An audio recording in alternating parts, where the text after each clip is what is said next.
people would come from far away to dance all night till the break of day. When it comes a little hotter, do-si-do, you knew Uncle Ben was ready to go.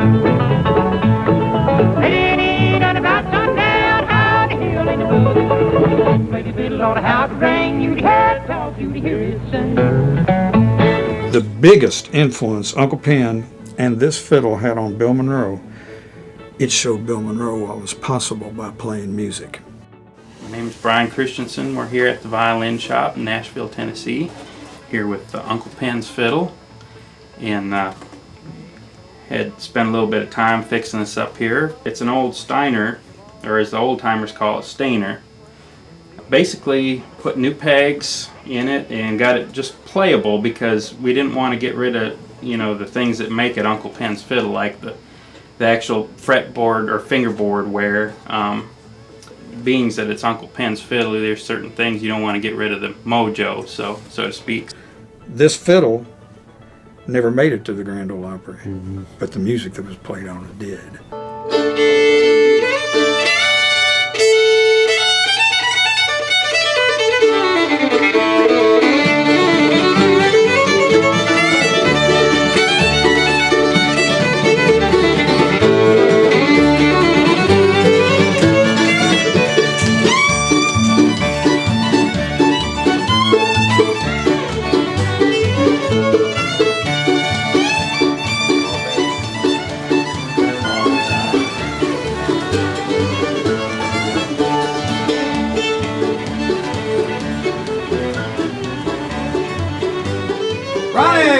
Pendelton, how are you? How are you, Ryan? Good to see you, brother. You too. How is everything? Great, man. How are you? Good. Dig that shirt. You like that? Ooh, I'm proud of that fiddle right there.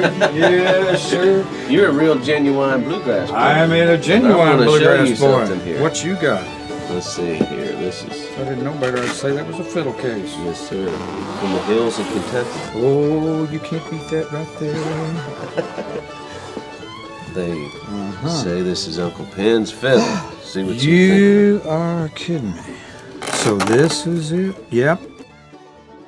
This fiddle has changed our lives.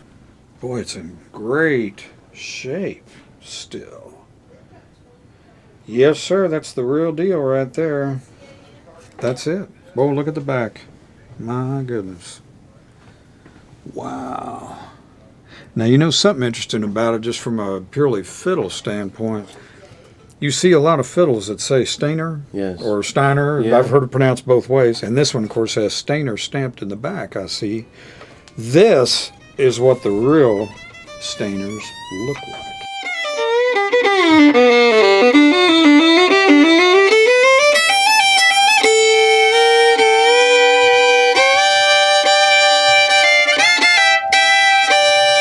Fiddle sounds really good right there. That old bluegrass scream.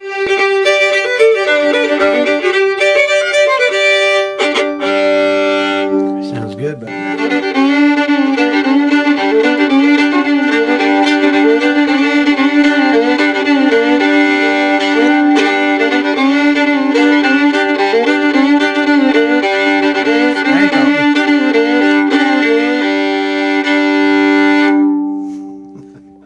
That's got some stank on it. I've been playing Bill Monroe's music since I was 7 years old, and to think that this is the fiddle that he heard when he was 7 years old is just really cool.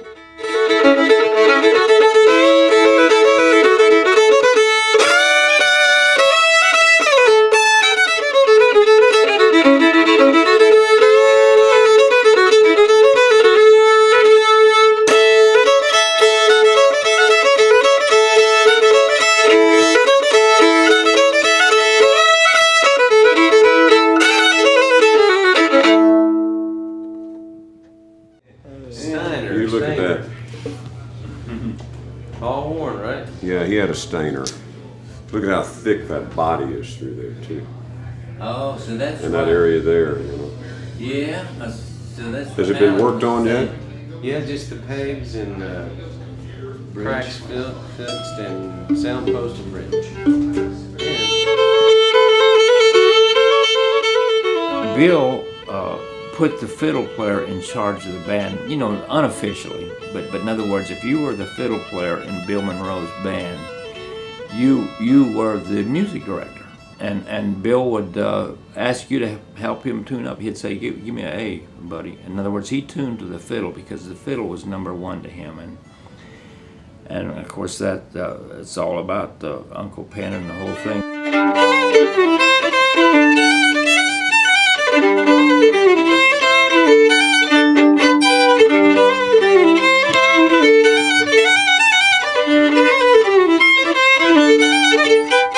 We got a job doing the sound and opening the show for Bill Monroe and the Bluegrass Boys, and we set up our stuff and we were doing our sound check, and of course we were playing a Bill Monroe song, probably Blue Night or something, and I was singing and playing the mandolin. And then at the end of the sound check I would try the fiddle on the same mic as the vocal and make sure everything was fine. So right as I was singing, playing the mandolin and singing and stuff, here comes Bill Monroe and Kenny Baker, and they came in the auditorium in their street clothes. They sat in the very back of the auditorium and listened to us do our sound check. You know, it kind of made me kind of nervous, right? So then at the end of the sound check, I always would play the fiddle and just check that at the end because everything else would be the same. So I played a little bit of Sally Gooden, and then we were done, and we went back, and meanwhile Bill and Kenny Baker had gone back to the dressing room. So I go back in there, and I see Bill and Kenny in there, and I go up to Bill and I said, "Miss Monroe, my name's Tim O'Brien, and I'm a big fan of yours, and I'm greatly honored to play on the same show as you tonight, and I'm so excited to meet you." And he said, "I like you fiddling." And he kind of looked at me for a second, and then he turned away and walked away. And that was what he said to me.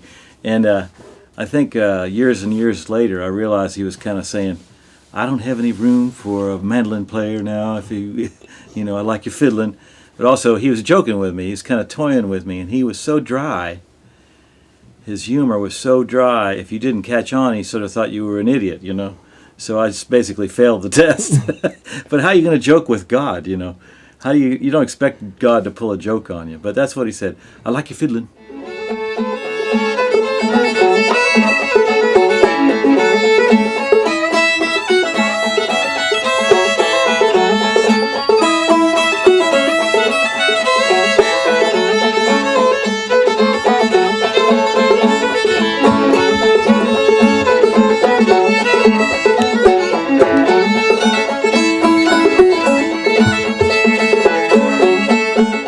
The first thing that popped into my mind when I saw this fiddle just a few minutes ago was thinking how much this fiddle has changed our lives, because it changed Bill Monroe's life.